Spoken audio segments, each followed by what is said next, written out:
আমার আজি দ্বিতীয় প্রেস কনফারেন্স আমি ইতিমধ্যে আমার যেটো বিটিসি প্রধান মাননীয় প্রমোদ বড়োর নেতৃত্বাধীন আমার যেখিনি দায়িত্ব দিছে সেইখিনি আমি ফার্স্ট ফেজটো আমি Udalguri district R Tamulpur R Baksa district আমি শেষ কৰিলোঁ যোৱাকালি। এতিয়া আমি অহাকালিৰ পৰা চিৰাং ডিস্ট্ৰিক্টত প্ৰৱেশ কৰিম। ইয়াৰ পিছতে লাষ্টত আমি কোকৰাঝাৰ ডিস্ট্ৰিক্টত উপস্থিত হম। তো আমি এইখিনি দেখা পালোঁ আমাৰ কিছুমান বাতৰি সম অধিকাৰ আৰু সম বিকাশৰ কথা কৈছে কিছুমানে, কিন্তু আমাৰ বড়োলেণ্ড এৰিয়াটো ভাৰতীয় সংবিধান মতে 6 শিডিউল এৰিয়া। গতিকে 6 শিডিউল এৰিয়াত কোনো ৰকমে সম অধিকাৰ সম বিকাশটো সম্ভৱেই নহয়। যেতিয়া আমাৰ বড়োলেণ্ড সম্পূৰ্ণ স্বাধীন বড়োলেণ্ড হ'ব, স্বাধীন মানে কি এইটো ছেপাৰেট ৰাজ্য হ'ব, তেতিয়াহে আমাৰ সম অধিকাৰ সম বিকাশটো সম্ভৱ হ'ব। গতিকে এইখিনিৰ ওপৰত কিবা কৈ লাভ নাই বুলি মই ভাবোঁ। সেইকাৰণে এই কথাটো চিন্তা কৰি আমাৰ বিটিসি প্ৰধান মাননীয় প্ৰমোদ বড়ো ডাঙৰীয়াই বিটিসিখনত স্পেচিয়েল ইকনমিক জোন কৰাৰ কাৰণে আজিও যোৱাকালিও দিল্লীত গৈছে। তেওঁ মন্ত্ৰালয়ৰ লগত আলোচনা বিলোচনা চলাই আছে। স্পেচিয়েল ইকনমিক যদি জোন ডিক্লাৰেশ্যন হয়, তেতিয়াহ'লে ইয়াতে যিখিনি নন ট্ৰাইবেল মানুহ আছে তাত তেওঁলোকৰ টেক্সৰ এইটো এক্সামশ্যন হ'ব, এটলিষ্ট 50% হ'ব। 6 শিডিউল এৰিয়াত ট্ৰাইবেলবিলাকৰ 100% টেক্স এক্সামশ্যন হয় যিটো সংবিধান মতে, কিন্তু নন ট্ৰাইবেল মানুহখিনিৰ যেহেতু নহয়, সেইকাৰণে যেতিয়াই স্পেচিয়েল ইকনমিক জোন ডিক্লেয়াৰ হ'ব তেতিয়াই আমাৰ ইয়াতে যিমান চাকৰিয়াল আছে নন ট্ৰাইবেল মানুহখিনি, তাৰ ওপৰত বিশেষকৈ বেছি উপকৃত হ'ব বিজনেছ কমিউনিটিৰ মানুহখিনি। তেওঁলোকৰ যথেষ্ট টেক্সটো ৰেহাই পাব। তো এইটো হৈছে আমাৰ চিন্তাধাৰা। গতিকে এইটো হৈছে আমাৰ মাননীয় প্ৰমোদ বড়োৰ চিন্তাধাৰা। তেওঁ ইতিমধ্যে দিল্লীত বাহৰ পাতি আছে, তেওঁ এইটো লৈ আলোচনা চলাই আছে। গতিকে যদি আমাৰ ইলেকশ্যনৰ পিছতে যদি স্পেচিয়েল ইকনমিক জোন ডিক্লেয়াৰ হয়, তেতিয়াহ'লে এইটো আমি কৰিবলৈ সম্ভৱ হ'ব, আমাৰ কাৰণে কৰিবলৈ সম্ভৱ সুবিধা হ'ব। তাৰপিছতে আমি কৈছিলোঁ যে আমাৰ বিশেষকৈ ইকনমিক ডেভেলপমেণ্টৰ পিছত আমাৰ স্পেচিয়েল হ'ল এমপ্লয়মেণ্ট জেনেৰেশ্যনটো। আমি এইকেইদিন কৈ আছিলোঁ যে গোটেই BTRত কোনো জাতিভেদ নাই আৰু প্ৰত্যেকটা ঘৰত এটা এটা চাকৰি দিব লাগে। যিবিলাক টেলেণ্টেড হৈ পাব তেওঁলোকৰ কথাটো বেলেগ, আৰু যিবিলাকত টেলেণ্টেড নহয় পেলাই চাকৰি নাপাব তেওঁলোকৰ কাৰণেও এটা চিন্তা কৰিছে আমাৰ মাননীয় বিটিসি প্ৰধান প্ৰমোদ বড়ো ডাঙৰীয়াই। গতিকে সেইকাৰণে আমাক এটা নিৰ্দেশ দিছে কি আনএমপ্লয়মেণ্ট কিমান আছে এটা ৰেজিষ্টাৰ কৰক। তো আমি এইকাৰণে হাউচ টু হাউচ ৰেজিষ্টাৰ কৰিব ওলাইছোঁ।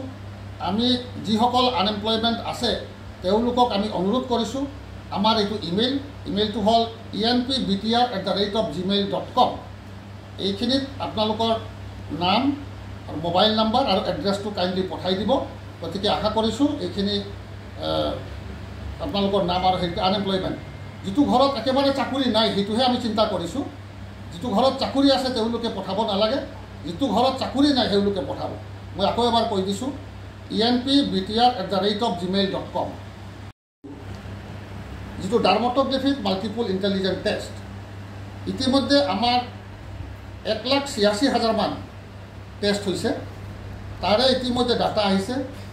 আমি 10 তাৰিখৰ পিছত আমি এইবিলাক ৰিপৰ্ট জেনেৰেট কৰি ৰিপৰ্টবিলাক আমি পঠাই দিম হেড অফ দ্য ইনষ্টিটিউশ্যনৰ তাত, নাইবা গাৰ্জিয়ানৰ তাত আমি পঠাই দিম। গতিকে যে কাৰ কি হ'ব, ভৱিষ্যতলৈ কি হ'ব, সেইটো গাৰ্জিয়ানবিলাকে উপলব্ধি কৰক, আৰু সেইমতে আমাৰ চৰকাৰে এইটো বিহিত ব্যৱস্থা ল'ব। নেক্সট পৰৱৰ্তী পদক্ষেপ কি কি কৰিব লগা আছে এই কামখিনি কৰাৰ কাৰণে বদ্ধপৰিকৰ আমাৰ চৰকাৰ। তো ইতিমধ্যে আমাৰ আৰু এটা আছিলে, এইটো হৈছে আপোনাৰ দাহাল গ্ৰুপ ইঞ্চুৰেঞ্চ। আমি ইতিমধ্যে পাইছোঁ প্ৰায় 29খন কলেজ আৰু ইউনিভাৰ্চিটি। তো টোটেল আছিল 35খন কলেজ আৰু ইউনিভাৰ্চিটি। তো গতিকে এই কলেজখিনি প্ৰায় 31খন কলেজ আহিছে, 4-5খন আহি পোৱাই নাই। গতিকে আমি অধ্যক্ষসকলক অনুৰোধ কৰিছোঁ যাতে কোনো ল'ৰা ছোৱালী ডেপ্ৰাইভ নহয়, আমি সেইটো বিচাৰিছোঁ। দাহাল ইঞ্চুৰেঞ্চৰ যিটো গ্ৰুপ ইঞ্চুৰেঞ্চ 5 লাখ টকীয়া, ল'ৰা বা ছোৱালী দুইজনেই পাব। গতিকে অহা কালিৰ ভিতৰত, অহা মানে মানডেৰ ভিতৰত আপোনালোকৰ ডকুমেণ্টছখিনি কাইণ্ডলি ডাইৰেক্টৰ অফিচত পহুচাই দিয়ে, সেইটো আমি আশা কৰিছিলোঁ। গতিকে অনুৰোধ থাকিল যাতে আমি 15 আগষ্টৰ আগত 15 আগষ্টৰ আগত আমি যাতে ইঞ্চুৰেঞ্চখিনি দিব পাৰোঁ। চেণ্ট্ৰেলি বড়োলেণ্ড ইউনিভাৰ্চিটিত আমি অৰ্গেনাইজ কৰিম মিটিংটো, তাতে আমি এই দাহাল যিটো ইঞ্চুৰেঞ্চ আমি প্ৰভাইড কৰিম সেই বুলি ভাবিছোঁ। গতিকে সকলো অনুষ্ঠানৰ মুৰব্বীসকলক আমি অনুৰোধ জনাইছোঁ যাতে অতি সোনকালে আমাক এইটো সোমবাৰৰ ভিতৰত লিষ্টটো পঠাই দিয়ে। তো এইখিনি হৈছে আমাৰ আজিৰ বিশেষকৈ। গতিকে আমি ভাবোঁ যে আমাৰ BTC-ক লাহে লাহে উন্নতি হ'ব ধৰিছে। একেদিনত উন্নতি নহয়, কাৰণ মাননীয় প্ৰমোদ বড়ো ডাঙৰীয়াই 4 বছৰৰ 5 বছৰৰ ভিতৰত 2 বছৰটো কৰোণাই হেৰি কৰি দিলে।